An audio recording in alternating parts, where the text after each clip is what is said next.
베드로 사도는 예수 그리스도와 아주 각별한 사이입니다. 그리고 예수 그리스도와 함께 3년을 같이 다녔습니다.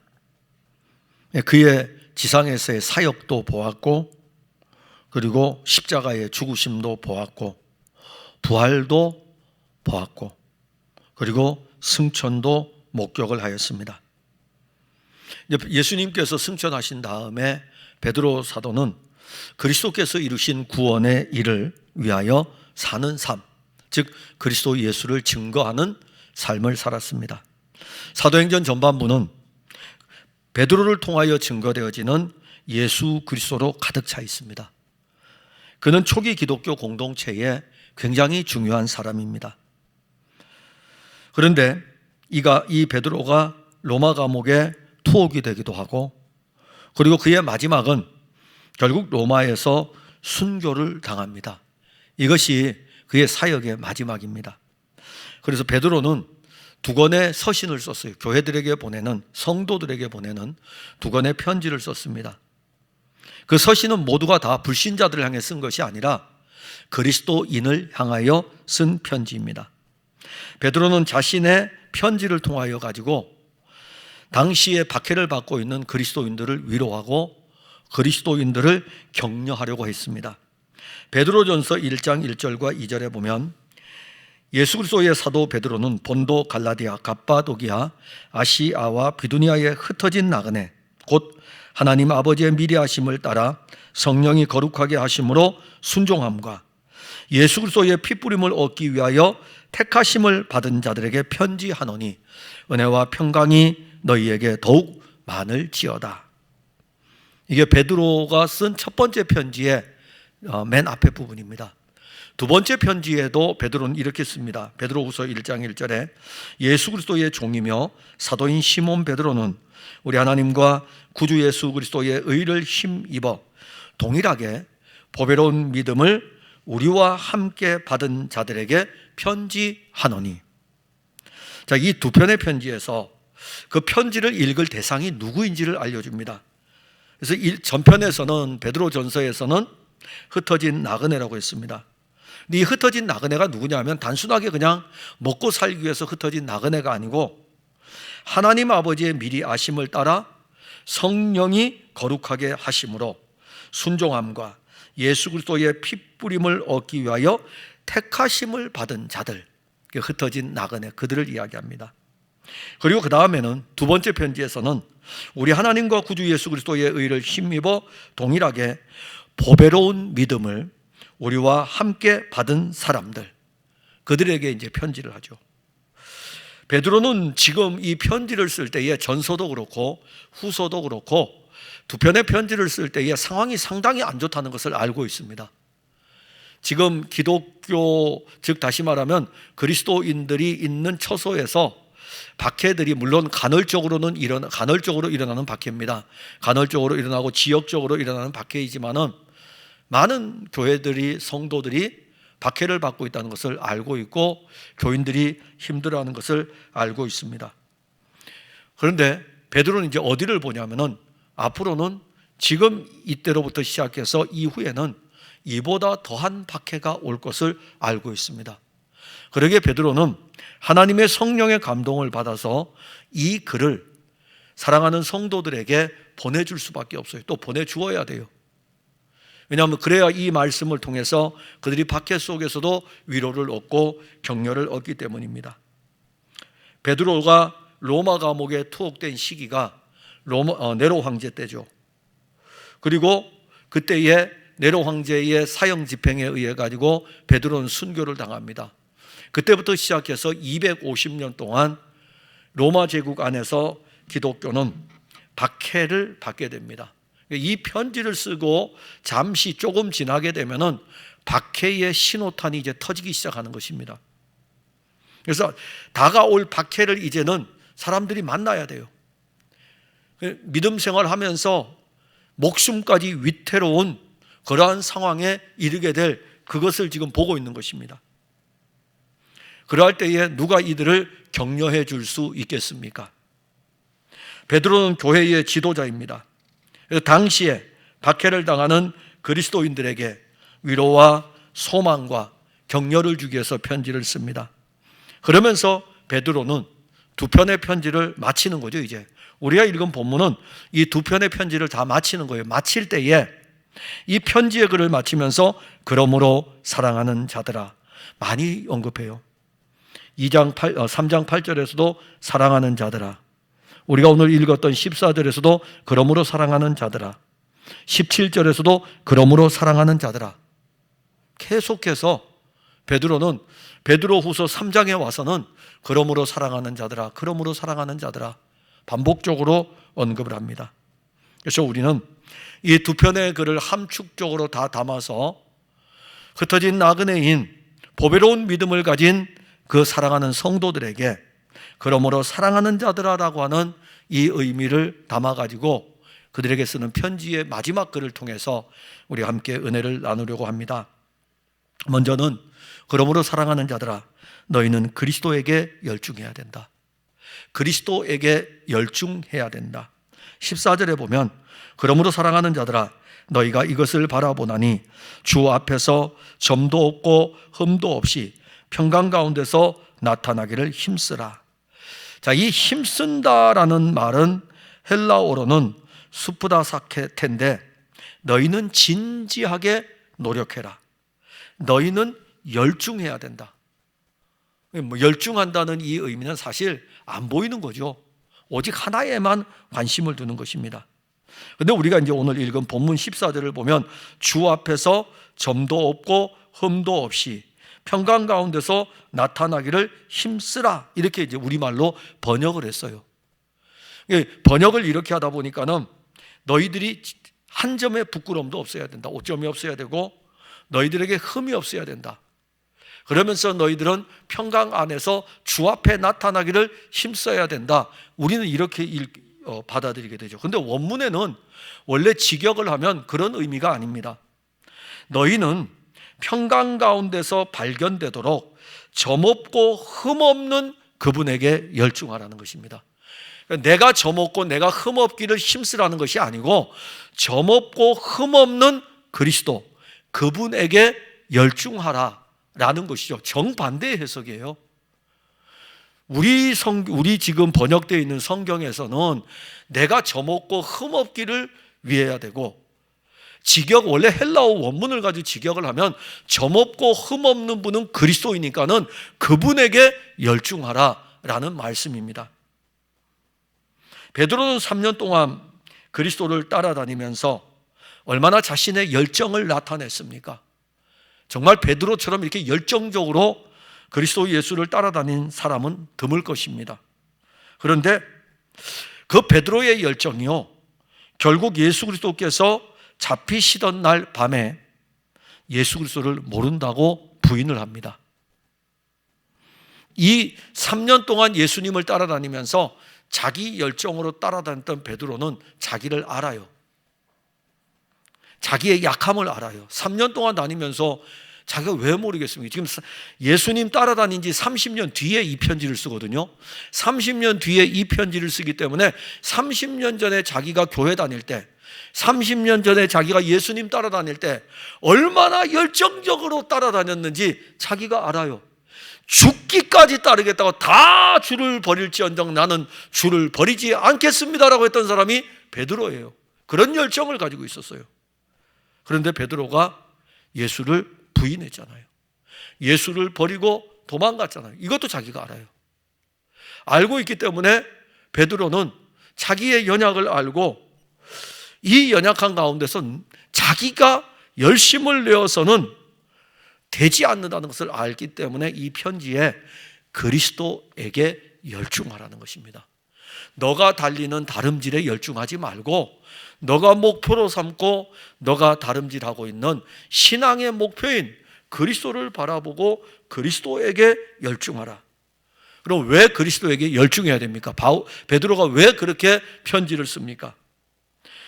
오늘 본문의 내용을 보면은 그리스도인들이 바라보는 것이 하나 있습니다. 베드로후서 3장 13절에 보면 우리는 그의 약속대로 의가 있는 곳인 새 하늘과 새 땅을 바라보도다. 자, 그리스도인들은 지금 신앙생활을 어떻게 해오죠? 새 하늘과 새 땅을 바라보며 신앙의 걸음을 걷고 있습니다. 그런데 그리스도인들이 바라보는 이 새 예루살렘, 이 새 예루살렘은 땅에 있는 예루살렘하고는 다릅니다. 비교할 수가 없죠. 새 예루살렘에는 의가 있는 곳입니다. 그 의는 예수 그리스도입니다. 로마서 1장 17절에 복음에는 하나님의 의가 나타나서 믿음으로 믿음에 이르게 하나니 기록된 바 오직 의인은 믿음으로 말미암아 살리라 함과 같으니라. 의, 하나님의 의, 이게 복음이에요. 하나님의 의가 우리에게 나타났어요. 그가 바로 예수 그리스도입니다. 새 예루살렘에는 하나님의 의가 있다. 그 의를 바라본다. 이 의가 주 예수입니다. 그리스도인을 향한 박해가 지역적으로 점점점 확장되어져 갑니다. 박해의 강도가 점점 세집니다. 베드로조차도 자기의 앞날을 장담할 수 없습니다. 그런데 장래에 어떤 일이 닥칠지 알지 못하지만 베드로는 그리스도인들에게 새 하늘과 새 땅을 바라보라고 말씀하고 있습니다. 그래서 베드로는 그러므로 사랑하는 자들아 너희가 이것을 바라보지 않느냐. 오늘 본문 14절에 그러므로 사랑하는 자들아 너희가 이것을 바라보고 있다 이거죠. 새 예루살렘을 바라보고 있다. 너희가 하나님의 의가 있는 새 예루살렘을 바라보고 있다 이렇게 말씀합니다. 그곳에 하나님의 의가 있기 때문에, 그곳에 그리스도 예수가 있기 때문에. 그러면 또 그리스도 예수는 어떤 분입니까? 14절에 보면은 점도 없고 흠도 없는 그리스도라. 점도 없다는 것은 오점이 없다는 거예요. 우리는 우리 인생에 오점이 있잖아요. 저도 오점이 있고 여러분들도 있고. 흠도 없다는 것은 비방할 것이 없다는 거예요. 여러분들도 비방을 받고 저도 비방을 받죠. 보이지 않는 데서 뭐 대통령도 욕하는데 담임 목사 욕하는 거예요. 쉽지 않겠습니까? 우리는 다 비방을 받아요. 그러나 그리스도는 원래 점도 없어요. 비방받을 만한 것도 없어요. 사람들이 자기 종교에 시기심에 의해서 그리스도를 비방했지 원래 그리스도 자체를 두면 비방받을 만한 것이 없습니다. 그리스도 그분은 아무 오점도 없는 분이십니다. 그래서 14절에 그분은 점도 없고 흠도 없는 분이시다. 육신을 입고 33년을 이 세상에서 사셨는데 하나의 오점도 남기지 않았어요. 어느 누구도 그를 비방할 수 없습니다.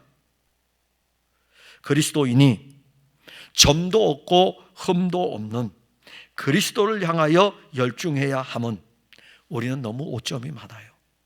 우리는 너무 비방받을 것이 많습니다. 우리는 그런 죄인입니다.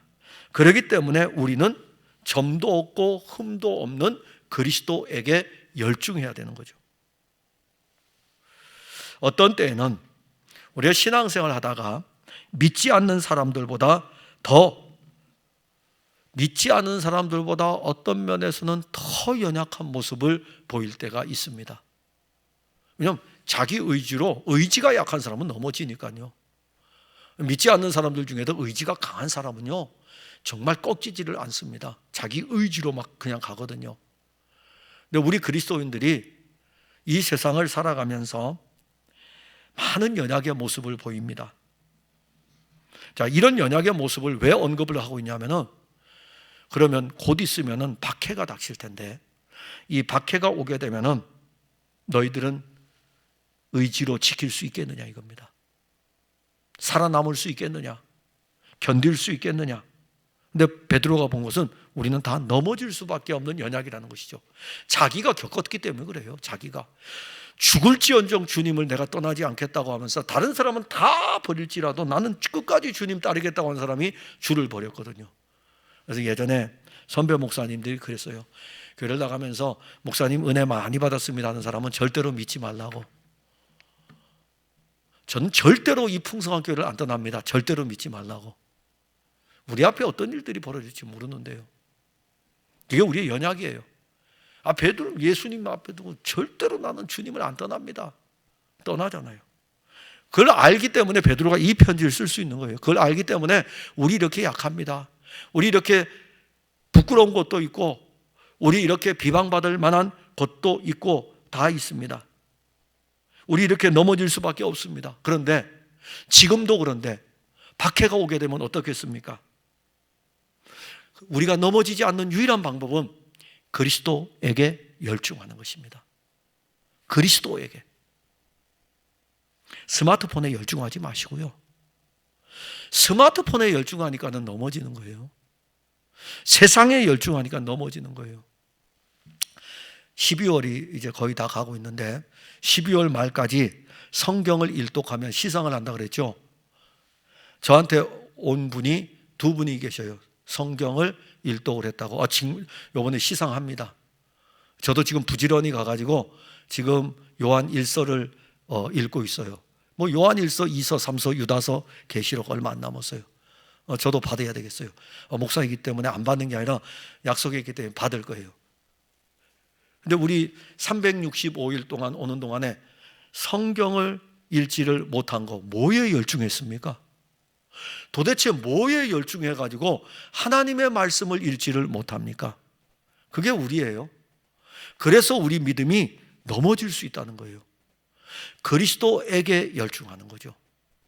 잠시 동안 여러분 스마트폰에 열중하는 것을 좀 내려놓으시고 그리스도에게 열중해 주십시오.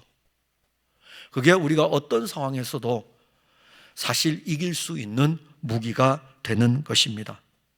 그러면서 또 하나는 오늘 본문에 14절에 보게 되면은 그러므로 사랑하는 자들아 너희가 이것을 바라보나니 주 앞에서 점도 없고 흠도 없이 평강 가운데서 이렇게 말씀합니다. 평강에 대해서 말씀하죠. 자, 이 평강은 무슨 평강일까요? 주 예수의 평강입니다. 주 예수께 열중하는 데에는 주 예수의 평강이 없이는 주 예수께 열중할 수가 없습니다. 그런데 그리스도 예수 이분은 참 평강이셔요. 그런데 이 평강은 세상이 줄 수 없는 평강입니다. 요한복음 16장 33절에 이것을 너희에게 이르는 것은 너희로 내 안에서 평안을 누리게 하려 함이라. 세상에서는 너희가 환난을 당하나 담대하라. 내가 세상을 이기었노라. 자, 예수 그리스도는 이 말씀을 하시고 이제 십자가로 가시고 십자가에서 죽으십니다. 제자들은 모두가 이 말씀을 할 때에 제자들 앞에 두고 이야기한 거예요. 너희로 내 안에서 평안을 누리게 하려 함이라. 세상에서는 너희가 환난을 당하나 담대하라. 내가 세상을 이기었노라. 내가 너희에게 평안을 줄 것이다. 근데 이 말씀을 들었어요, 제자들이.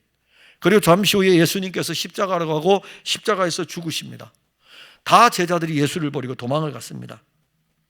왜? 예수를 버리고 도망갈 수밖에 없었던 것은 그들에게 닥칠 위험을 알았기 때문입니다. 그런데 사망과 죽음을 이기신 예수 그리스도는 도망간 그 제자들을 찾아오셨습니다. 그리고 그들에게 무슨 말씀을 하셨을까요? 너희에게 평안이 있을지어다. 평강을 말씀했습니다. 요한복음 20장 19절에 이날 곧 안식 후 첫날 저녁 때에 제자들이 유대인들을 두려워하여 모인 곳에 문들을 닫았더니 예수께서 오사 가운데 서서 이르시되 너희에게 평강이 있을지어다. 너희에게 평강이 있을지어다. 제가 저하고 이제 교통하는 그 목회자들 중에서 많은 분들이 이렇게 써요. 샬롬 이렇게 써요. 샬롬. 근데 저는 이제 또 이렇게 써요. 그리스도의 평안을 전합니다. 이렇게 써요. 둘 다 평강이에요. 평안을 이야기하는데, 근데 단순하게 문자적인 의미로 우리가 보낼 수 있겠죠. 샬롬 아니면은 그리스도의 평안을 전합니다. 근데 실질적으로 이 평안이라는 이 자체는 주 예수 그리스도의 평강입니다. 에이레네라는 원래 단어의 뜻이 그리스도가 가진 평강이에요. 근데 이 평강은 그리스도를 우리가 보면 돼요. 그리스도는 자기 앞에 닥쳐오는 십자가가 있을 때에 평안하셨어요. 저는 지금도 점퍼를 입고 다이어리를 들고 오는 사람이 보이면은 여기서 트라우마가 있어서 막 가슴이 벌떡벌떡 뛰어요. 지금도 그래요. 30년 전에 에베네셀 공동체를 처음 시작했을 적에 무허가였잖아요. 그러면은 꼭 관공서에서 나올 때에 공무원은 점퍼를 입고 다이어리를 들고 나옵니다. 벌떡벌떡 거려요. 근데 지금도 그래요. 그때 얼마나 놀랐는지요. 벌떡벌떡거려요. 제가 그때에 예수를 믿는 사람임에도 불구하고 그 환경 앞에서 평안을 못 누렸죠. 못 누리니까는 이거 철거하면 어떻게 하나, 대면하여 막 이야기하면 막 오기만 하면 하여튼 도망 다녀야 되니까는 그런 상황이었어요. 우리는 살다 보면 수없이 많은 어려움을 겪게 됩니다. 아마 여러분들 나름대로 또 겪고 있는 트라우마 같은 게 있을 수도 있을 것입니다. 그런데 세상 어떤 것에서도 우리는 평안을 누릴 수가 없고, 그리고 어떤 문제를 닥쳤을 때에 그 문제를 이길 수 있는 평안도 우리에게도 없습니다. 그런데 주 예수께서 가지신 평안은 자기 앞에 죽음이 닥쳐옴에도 불구하고 평화로웠어요. 평강이었어요. 이는 예수님만이 가질 수 있는 평안입니다. 십자가에 달리는 그 현장, 재판받고 신문받는 그 현장에서 평화로웠어요. 평안이었어요. 여러분, 압박이 얼마나 심한지 아십니까? 요즘 검사들 조사를 받으면서 자살하는 사람들 나오죠. 압박이 얼마나 심한지 아십니까? 굉장히 심해요. 근데 주님은 대제사장들과 사내들인 공회원 앞에서 딱 재판을 받을 때도 평화로웠어요. 빌라도에게 넘겨줄 때도 평화로웠어요. 십자가에 달릴 때도 평화로웠어요. 왜요? 주 예수님 그분 자신이 평안이기 때문에, 평강이기 때문에. 그런데 이 평강이 세상을 이긴 평강입니다. 환난 가운데서도 누리는 평강입니다. 예수님께서 누리신 그 평강, 주 예수께서 가지신 그 평강을 예수 그리스도는 지금 그리스도인들에게 주고 계시는 것입니다. 그래서 그리스도에게 열중하는 것은 평강 가운데서 그리스도에게 열중하는 거예요. 그리스도의 평안이 우리로 하여금 그리스도에게 열중하게 하는 것입니다. 마음이 나누어지면 그리스도에게 열중할 수가 없습니다. 세상에 환난의 바람이 불어올 때에 환난으로 한 마음이 나누어지고 한 면에서는 그리스도를 바라볼 땐 이 두 마음으로는 그리스도를 바라볼 수가 없고 그 평강 안에서 그리스도에 열중할 수가 없습니다. 이 모든 것은 평강 안에서 그리스도에게 열중하는 것입니다. 박해를 당하여 흩어진 나그네로 살아가야 될 이 그리스도인에게 평강이 있겠습니까? 흩어진 것도 기가 막힌 노릇인데 나그네로 일평생을 살아야 하는 삶은 참으로 고달픈 것입니다. 그러게 흩어진 나그네라고 하는 인생에 나그네도 고달프고 흩어졌다는 것도 기가 막히고 이 두 단어가 합쳐진 사람이 그리스도인이에요. 그들에게 어찌 평강이 있겠습니까? 언제 어떤 위기를 만날지 모르고 목숨조차도 경각에 달려있는 불안한 삶이 지속되고 있는데 어떻게 그들이 평강을 가질 수 있겠습니까? 그런데 예수님이 주시는 평강은 세상을 이긴 평강이기 때문에 이 세상과 사실은 관계하지 않습니다. 세상과 관계하지 않는다는 말은 세상 사람과 관계하지 않고 세상 환경과 관계하지 않습니다.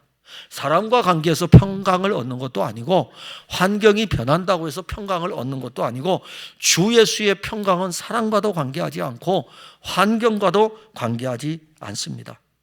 오직 그리스도의 평강입니다. 이 그리스도의 평강을 우리에게 주시는 거죠. 그리스도인은 이 평강 안에서 그리스도에게 열중하는 것입니다. 이러한 신앙을 삶을 사는 성도는 이런 찬송을 부르죠. 세상과 나는 간 곳 없고 구속한 주만 보이도다. 이것이 바로 평강 가운데서 발견되는 그리스도인입니다. 자, 이 평강을 누가 빼앗아갈 수 있을까요? 아무도 빼앗아갈 수 없습니다. 이 평강은 누구도 빼앗아갈 수 없어요. 그리고 이 평강을 가지고 그리스도인은 삽니다. 우리는 이 평강을 가지고 참 평강이신 그리스도에게 열중하는 거예요. 요즘 나라가 너무 둘로 나누어져 있죠. 여러분도 언제 기분이 좋습니까? 쉽게 말해서 윤석열 측에서 이기면 기분이 좋죠. 그쪽을 따르는 사람은. 윤석열이가 아웃되면 기분이 좋죠. 반대편을 따르는 사람은. 그래서 스마트폰을 듣고 늘 그것만 검색하죠. 우리에게 무슨 평강이 있습니까? 윤석열이 아웃되면 평강이 있습니까? 윤석열이 남아있으면 평강이 있습니까? 그게 진짜 평강입니까? 그 평강 없어지는 평강이에요. 우리는 그러면서도 그 일을 위해서 우리는 얼마나 또 우리의 생각들을 이야기합니까? 하지 말라는 건 아닙니다. 그러나 좀 시간을 내셔가지고 그렇게 거기에 열정적이고 열중하는 것을 그의 10분의 1이라도 좀 그리스도에게 열중해 주세요. 그렇게 여러분들 시간을 못 내겠습니까? 다른 것에는 그렇게 시간을 내면서 열중하면서 그리스도에게는 마음 한켠조차도 여러분들은 내어주지 못하겠습니까? 좀 조금이라도 좀 열으셔가지고 주 예수에게 이 손톱만큼이라도 좀 열어서 그분에게 좀 열중해 주십시오.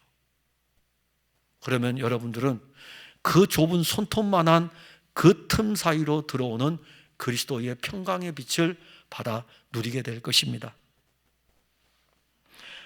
베드로는 우리가 신앙의 이 편지는 어차피 베드로가 썼기 때문에 베드로가 신앙의 이 걸음을 걸으면서 풍랑이는 바다를 보고 많이 두려워했죠.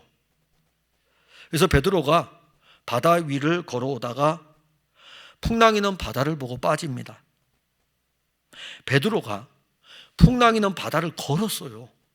걸었습니다. 성경을 읽어보면 걸었어요. 대단한 사람이에요. 그런데 걸었는데 언제 걸었습니까? 주 예수를 바라보았을 때, 주 예수께 열중하였을 때에 그는 바다를 걸었어요. 그런데 열중하여 걷는 동안에 팍 바람 소리 들리고 파도 소리 막 팡팡 옆에서 막 치니까는 열중하던 것이 주변을 딱 보는 순간에 물속으로 빠져들어갔어요. 그리스도에게 열중하는 동안에는 바다가 보이지 않았는데 잠시 바다로 딱 눈을 돌리는 순간에는 그리스도가 보이질 않았어요. 우리의 눈은 그리스도에게 고정되어야 되고 우리의 입술은 날마다 주 예수의 이름을 불러야 됩니다. 우리의 온 마음은 그리스도에게 열중해야 됩니다.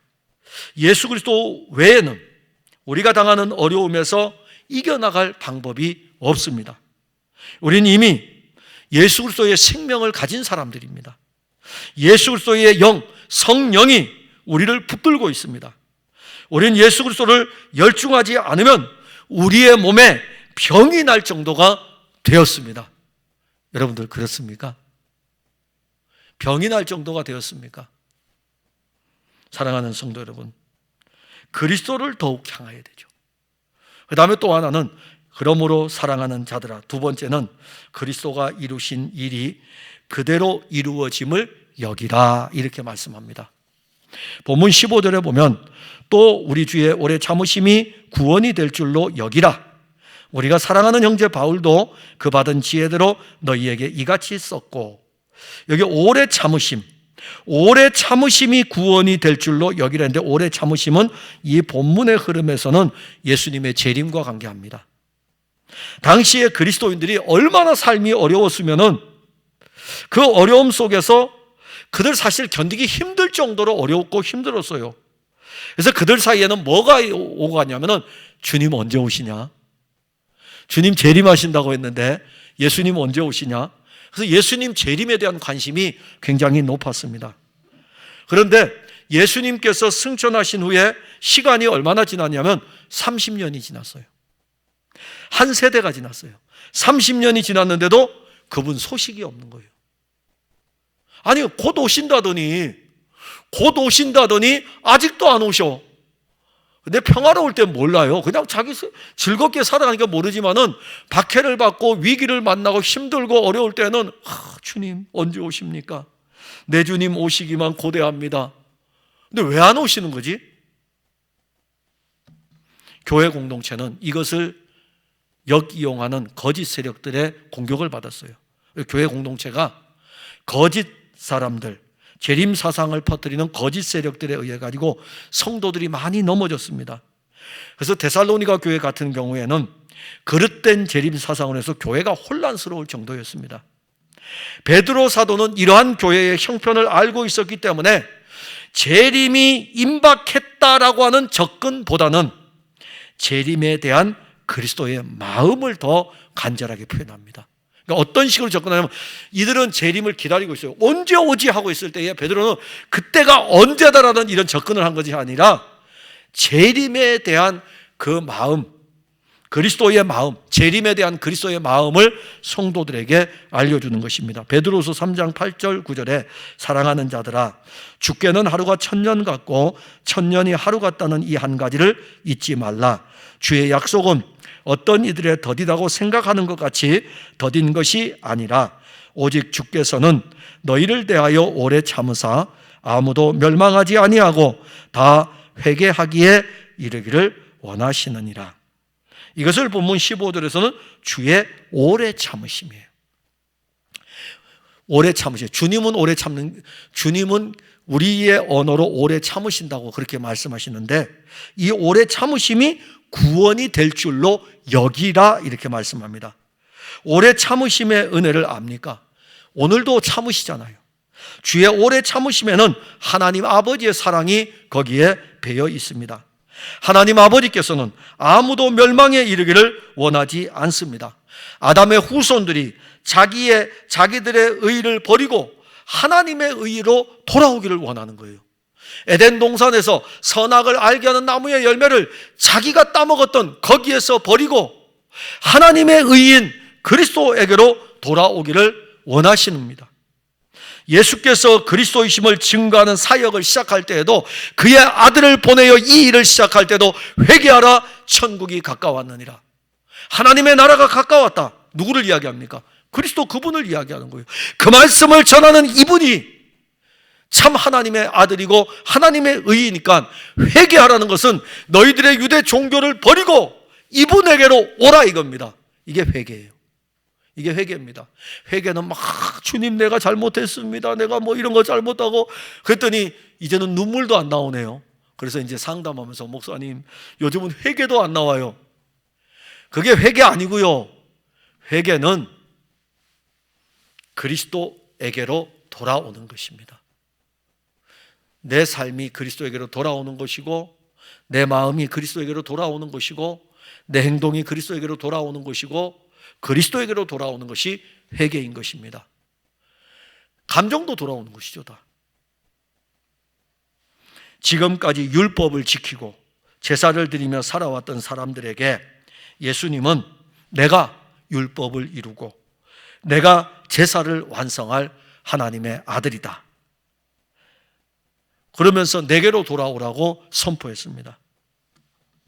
아담과 하와가 범죄한 이후에 하나님의 아들 그리스도가 올 때까지 얼마의 시간이 걸렸을까요? 앞의 시간에는 문서가 없기 때문에 연대를 측정할 수가 없어요. 그래서 이 연대 측정에 굉장히 어려움을 겪고 있습니다. 수천 년이 흘렀어요. 에덴 동산이 창조되어지고 하나님이 세상을 창조하시고 아담과 하와가 범죄했어요. 그리고부터 하나님이 창세기 3장 15절에 여인의 후손을 약속하셨고 3장 25절에 짐승의 가죽옷으로 그 아담과 하와를 입혀주시고 이 복음이 약속이 되었는데 수천 년의 시간이 되는 동안에 아직 오지 않았어요. 그런데 때가 되매 하나님은 이 에덴 동산에서 아담과 하와에게 약속했던 이 약속대로 그의 아들을 보내주셨습니다. 그의 아들이 육신을 입고 왔어요. 자, 그러면 이제는 이 일이 시간 세계에서는 참으로 엄청나게 많은 시간이 흘렀잖아요. 하나님의 아들이 육신을 입고 오는 동안에 얼마나 많은 시간이 흘렀는지 모릅니다. 그런데 하나님의 아들이 육신을 입고 온 것이 하나님의 의라는 것을 믿는 사람에게는 하나님의 의를 소유하게 되도록 그렇게 하셨어요. 누구든지 에덴 동산에서부터 아담과 하와가 범죄한 이후로부터 그 약속을 믿으면 구원에 이릅니다. 그리고 오신 그리스도를, 약속대로 오신 그리스도를 믿으면 구원에 이릅니다. 그 약속이 아직 오지는 육신을 입고 오지는 않았지만 그 약속을 믿음으로 바라보는 사람은 구원에 이르는 것입니다. 그런데 지금은 어떻습니까? 주님이 재림하신다고 했잖아요. 얼마 지났습니까? 예수님 승천하시고 30년밖에 안 지났는데 뭘 이렇게 지금 예수님 왜 안 오시냐고. 저 앞에 세대들은요, 에덴 동산에서부터요 그 약속을 믿고 수천 년이 지나는 동안에 그 시대에 살았던 믿음의 사람들은 그 약속에 대해서 결코 그들은 의심하지 아니하고 믿음으로 신뢰했어요. 그럼 예수님이 다시 오신다 그러면 믿음으로 신뢰하시면 돼요. 이제 30년 지났는데요. 그들은 이 약속을 믿고 신앙생활을 합니다. 나그네의 삶이지만 주께서 다시 오신다. 마태복음 25장 31절에 인자가 자기 영광으로 모든 천사와 함께 올 때에 자기 영광의 보좌에 앉으리니 다시 오실 그리스도를 기다리고, 재림에 대한 예수님의 재림에 대한 그들의 소망은 간절합니다. 근데 그들이 시간이 지나면서 영적으로 지쳐가고 있어요. 마치 우리가 신종 코로나로 인해서 곧 끝나겠지 했더니 이건 끝날 날이 보이지도 아니하고 점점점 확산되니까는 다 지쳤잖아요. 안 지쳤습니까? 다 지쳤잖아요. 근데 이것은 기약도 없어요. 언젠지도 기약도 없어요. 근데 신앙은요, 그리스도 예수는요, 약속했어요. 내가 온다. 분명하게 약속했어요. 근데 30년이 지난 동안에 이들도 지쳤어요. 왜냐? 어려웠어요. 너무 힘들었어요. 예수 믿는 것이 너무 고달팠어요. 너무 힘들었어요. 사회에서 인정받지 못했고 억압받고 그런 상황에서도 신앙을 지키고 있으니까는 얼마나 좋습니까? 여러분들하고는 차원이 달라요. 여러분들은 지금 신앙생활 하면서 누가 간섭합니까? 아무도 간섭 안 하잖아요. 사 먹을 거 다 사 먹고 여러분들 원하는 대로 다 살아가잖아요. 누가 여러분들을 박해합니까? 지금 이거 우리가 비대면 예배드리고 정부에서 방역수칙 했다고 이게 박해입니까? 그 당시에는 이거와 비교할 수 없는 박해였습니다. 그리고 공직에 나갈 수도 없고 사회 활동도 제대로 할 수 없고, 그래서 교회 다니는 사람들 대부분들은 그 시대에는 가난한 사람들이 대부분이었어요. 그들이 주의 재림을 기다리는데 오지 않으니 영적으로 지치지 않겠습니까? 베드로 사도는 이들에게 재림에 대한 그리스도의 약속을 다시 한번 알려주면서 환난 속에서도 믿음을 잃지 않기를 당부하고 있습니다. 베드로 후서 3장 8절에 사랑하는 자들아, 주께는 하루가 1000년 같고 1000년이 하루 같은 이 한 가지를 잊지 말라. 이것은 누구의 시간입니까? 그리스도의 시간입니다. 그리스도의 시간은 영원입니다. 그 영원의 시간은 1000년도 하루 같은 시간입니다. 그리스도의 시간으로 성경을 기록한 거예요. 사람의 시간으로 기록했으면 왜 안 와 빨리 온다더니 그러지만은 그리스도의 시간으로는 영원 세계에서 1000년을 바라볼 때는 한 경점에 불과합니다. 그래서 그리스도인들이 사는 것은 한 면에서는 시간 세계를 살아요. 이 시간에 지금 우리가 살잖아요. 11시에 예배를 드려서 지금 11시 55분이 되고 있는데 이 시간을 살잖아요. 그런데 이 시간에서 우리는 또 하나를 사는데 영원 세계를 삽니다. 그는 성령으로 말미암아 사는 세계입니다. 영원 세계를 사는 은혜를 안다면 우리는 이미 그리스도로 말미암아 이루어진 새 하늘과 새 땅의 은혜도 오늘 시간 세계 속에서 누리는 것입니다. 근데 이게 되게 어려워요. 그래서 오죽하면은 바울도 우리와 똑같은 편지를 썼는데 이 어려운 것이 덜어있다, 알기 어려운 것이 덜어있어서 이것에 대해서 무식한 사람들도 있고 굳세지 못한 사람도 있고, 이게 되게 어려운 영적인 부분이에요. 예수의 영원 세계와 예수의 시간 세계, 이 둘을 우리는 같이 가져갑니다. 그래서 우리는 시간 세계 안에서 영원 세계를 또 바라봅니다. 그게 바로 의가 있는 새 예루살렘을 바라보는 것입니다. 이렇게 놀라운 일이 그리스도 안에서 우리에게 이루어졌어요. 믿으시면 돼요. 여기라 그랬잖아요. 믿으시면 돼요. 받으시면 돼요. 그리스도 안에서 우리 안에 이루어진 것이 구원이 될 줄로 여기면 된다. 오늘 본문 14절에 15절에 말씀하고 있습니다. 믿음을 가지고 있으면서도 우리가 버리지 못하는 것이 있는데 뭐냐 하면은 아담의 옛 본성입니다. 아담의 옛 본성은 하나님의 의를 믿는 것이 아니고 하나님이 하신 일을 믿는 것이 아니라 자기 의를 추구하고 자기를 믿는 거예요. 아담의 옛 본성이 행하는 그대로의 삶을 살아가요. 그게 바로 죄악의 삶입니다. 본문 15절에서 우리가 사랑하는 형제 바울도 그 받은 은혜대로 너희에게 이같이 썼다는 것은 바울도 교회들에게 편지를 쓰면서 하나님의 의를 버리고 자기의 의를 추구하는 사람들에게 계속 편지 쓰는 거예요. 왜 하나님의 의가 있는데 하나님의 의인, 하나님의 의 예수 그리스도를 믿지 아니하고 예수 그리스도가 이루신 것을 믿지 아니하고 자기 의를 추구하면서 신앙생활을 하고 있느냐라고 하면서 계속 편지에 바울도 쓰고 있는 것이죠. 지금도 성도들은 하나님의 의와 자기의 의에 대한 부분을 이해하지 못합니다. 근데 이것은 이 시대만 있는 게 아니라 베드로와 바울 시대에서도 있었던 일입니다. 그런데 우리가 알아야 될 것은 그리스도의 오래 참으심이 우리의 구원이 될 줄로 여기시면 돼요. 우리는 그냥 아멘 하고 받으시면 돼요. 하나님이 그의 아들 그리스도를 통해서 이루신 것에 대해서 아멘 하고 받으시면 됩니다. 신뢰하면 돼요. 신앙생활을 하다 보면 여러 가지 어려운 일을 만나게 됩니다. 그 어려운 일들 속에서 그리스도에 대한 믿음을 가지고 있는 것은 대단한 것입니다.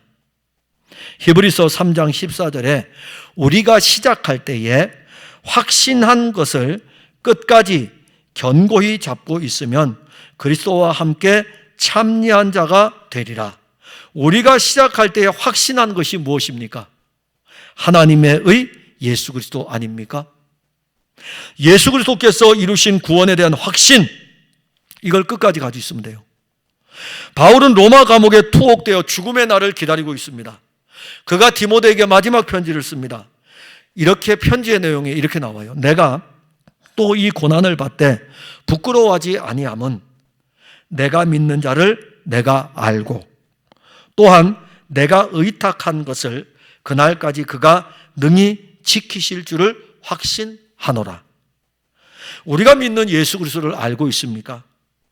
우리가 믿는 예수 그리스도를 알고 있다면 우리는 그분께 의탁할 것입니다. 그리고 우리가 그분께 의탁하는 순간 그분이 지켜주실 것을 우리는 확신합니다. 이게 바울의 디모데에게 보내는 마지막 편지예요. 히브리서의 저자도 우리가 처음 시작할 때에 확신한 것 예수 그리스도를 끝까지 붙들고 있다면 우리는 결코 흔들리지 않을 것이다. 우리 편에서 설명을 해준 거지만 하나님 편에서 본다면 그리스도가 우리를 끝까지 붙들고 계시는 것입니다. 사랑하는 성도 여러분, 지금도 우리를 그리스도에게서 멀어지게 하는 미혹의 세력들이 있습니다. 코로나 사태가 끝난 이후에 교회는 무너진 것을 회복하는데 오래 걸릴 것입니다. 별별 이야기도 많이 나옵니다. 다 들어요. 저도 왜 안 듣겠습니까? 코로나 이 방역에 많이 수고하는 분들도 있고 그리고 또 불안해하는 사람들도 있고 여러 부류가 다 모여서 한 사회를 이루어갑니다. 그리고 이 일은 이제 끝날 날이 올 것입니다. 끝날 날이 왔어요. 왔을 때에 교회는 어찌 되겠습니까? 여러분들의 믿음은 흔들리지 않고 견고히 서 있겠습니까? 아니면 미혹의 세력들에 의해 가지고 넘어져 있겠습니까?